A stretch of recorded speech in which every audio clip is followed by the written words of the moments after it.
Assalomu alaykum. Xabarlar.uz kanali o'z ishini boshladi. Agar kanalda birinchi bo'lsangiz, like bosib, obuna bo'lishni unutmang. Bugun dasturimizda Qashqadaryoda qaynipochasini mashina baloni nasosi bilan urib o'ldirdi. Tolibon Afg'onistonda boshi berk ko'chaga kirib qolgani aytildi. Rossiyada O'zbekistondan olib kirilgan 20 tonna pomidor yo'q qilindi. Nega? Rossiya Tojikistondagi harbiy bazasini zamonaviy texnikalar bilan kuchaytiradi. Namanganda suv toshqini sabab 100 dan ortiq odam evakuatsiya qilindi. Rossiyani oyoqqa turg'izgan killer ruhiy kasalliklar shifoxonasiga o'tkazildi. Qashqadaryo viloyati Koson tumanida qaynipochasini mashina baloni nasosi bilan urib o'ldirdi. Bu haqda Ichki ishlar boshqarmasi axborot xizmati ma'lum qildi. Ta'kidlanishicha, Koson tumani Toshko'pik mahalla fuqarolar yig'inida fermer xo'jaligi raisi va uning yollanma ishchisi o'rtasida o'zaro kelishmovchilik tufayli qotillik ro'y bergan. Viloyat Ichki ishlar boshqarmasi boshlig'i polkovnik Shuhrat Sotvoldiyevning ma'lum qilishicha, fermer xo'jaligi raisi qaynukasini og'zaki kelishuv asosida yollanma ishchi sifatida ishlatib, ish haqiga mahsulot shaklida g'alla va somon berishga va'dalashgan. Fermerning yeri o'rilganda davlatga g'alla topshirish rejasi bajarilgan, ammo ortiqcha foyda bo'lmagan. Fermer qaynisiga ish haqqini bermaganligi yetmaganidek, u somon so'raganda somon ham bermagan. Natijada pochcha qayni o'rtasidagi janjal jinoyatga aylangan. Uyida uxlab yotgan fermernikiga jahl bilan kelgan qaynuka darvozaxonada turgan avtomashina balonini damlovchi nasos bilan pochchasining boshiga urib o'ldirgan. Jinoyat tahlil etilganda bir necha yillardan buyon ular o'rtasida kelishmovchilik bo'lgani, bir necha bor yoqalashgani, janjallarga guvoh bo'lgan qo'ni-qo'shnilar ularni murosaga keltirishgani aytilgan.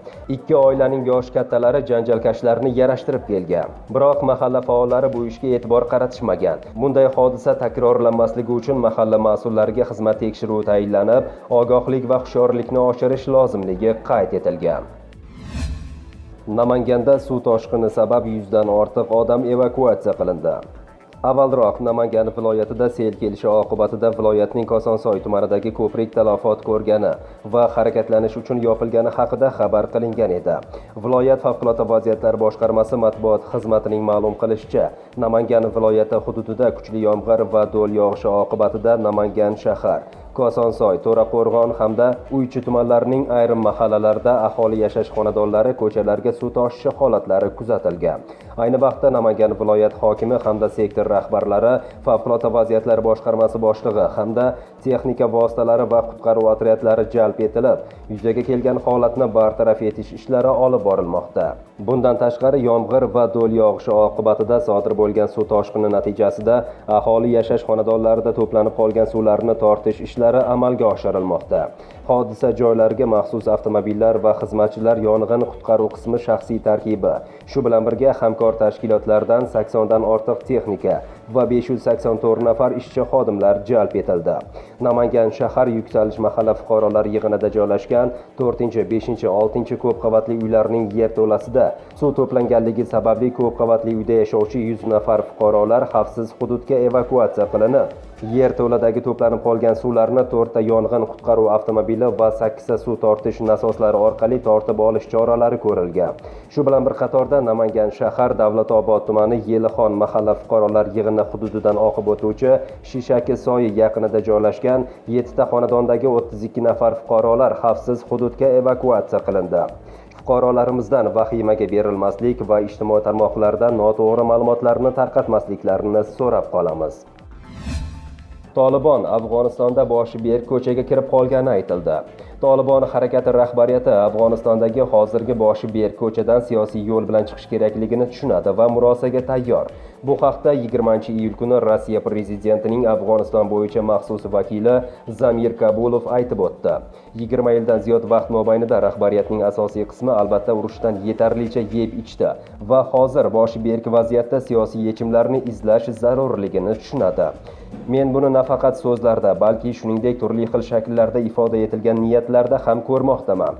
Ularning siyosiy kelishuvga tayyor ekanliklari aniq, ammo ularning nuqtai nazari bo'yicha shu narsa ma'lumki, siyosiy kelishuv Tolibonga munosib ravishda taqdim etilishi kerak, deb ta'kidlagan Rossiya prezidenti maxsus vakili hamda Tashqi ishlar vazirining 2 Osiyo departamenti direktori Zamir Kabulov. Kabulovning qo'shimcha qilishicha, boshqa tomondan bu harakat bir joyda turib qolgani yo'q va ularda yangi avlod jangarilar yetishib chiqmoqda.